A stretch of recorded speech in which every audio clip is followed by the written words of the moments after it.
अभी मैंने ना ट्वीट देखा डोनाल्ड ट्रंप का उनकी सोशल मीडिया पे, उसमें उन्होंने क्या लिखा है?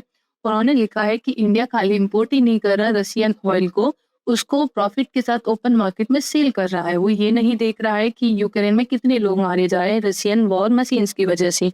इसके लिए वो टैरिफ लगा रहे हैं इंडिया पर।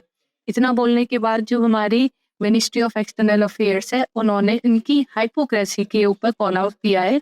उसमें उन्होंने प्रेस रिलीज करी है और उसमें क्या बोला है मैं आपको एक बार बता देती हूँ, एकदम clarify word to word.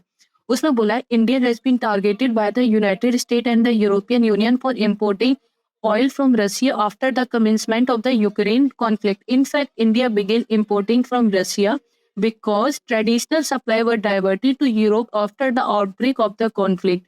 The United States at that time actively encouraged such import by India. उस टाइम पे कर रहा था for strengthening global energy market stability. That's the ability of saying, oh, just follow America. You have to do exactly as we do. And we take the smaller victories. Like actually they bought Russian oil because we wanted somebody to buy Russian oil at a price cap. That was not a violation or anything. It was actually the design of the policy because as a commodity.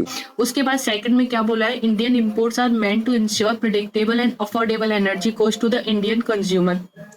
उसके बाद ये बोला है कि और सारे देश भी ले रहे हैं, खाली इंडिया को इंडल्ज करना सही बात नहीं है।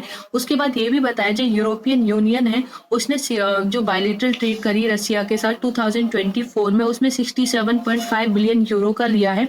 उसके बाद उन्होंने सर्विस में 17.52 बिलियन का 2023 में लिया था। उसके बाद जितना भी उन्होंने लिया इंडिया की टोटल जो ट्रेड है रशिया के साथ उससे बहुत ज्यादा है।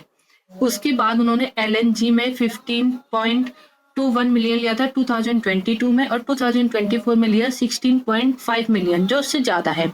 उसके बाद जो यूरोपियन रशिया है वो खाली एनर्जी को ही नहीं कर रहे, उसमें खाली उन्होंने fertilisers, mining product, chemicals, iron, steel, machinery, transport, ये सारी इक्विपमेंट भी करें। और जो हमारा यूएसए इतना कंसर्न दिखा रहा है वॉर को, उसमें अब तक वो इंपोर्ट कर रहा है रशिया से यूरेनियम हेक्साफ्लोराइड कर रहा है न्यूक्लियर इंडस्ट्री के लिए, और पैलेडियम कर रहा है ईवी इंडस्ट्रीज के लिए, फर्टिलाइजर्स कर रहा है और केमिकल्स भी कर रहा है। इसका ये बैकग्राउंड बताना चाह रही हूँ कि खाली इंडिया को ही तुम ब्लेम कर रहे हो कि वो सारी चीजें ले रहा है, खुद तुम रशिया के साथ ट्रेड कर रहे हो अपने प्रॉफिट के लिए। तो अगर इंडिया कर रहा है वो इंडिया अपना ट्रेड नेसेसरी मेजर सेफगार्ड कर रहा है नेशनल इंटरेस्ट और इकोनॉमिक सिक्योरिटी के लिए, जहां तुम खुद कर रहे हो। लेकिन तुम दूसरी कंट्री को बोल रहे हो कि तुम गलत कर रहे हो, तुम यूक्रेन के बारे में नहीं सोच रहे। एटलीस्ट तुमको भी सोचना चाहिए, तुम भी बंद करो ना ये सारी चीजें।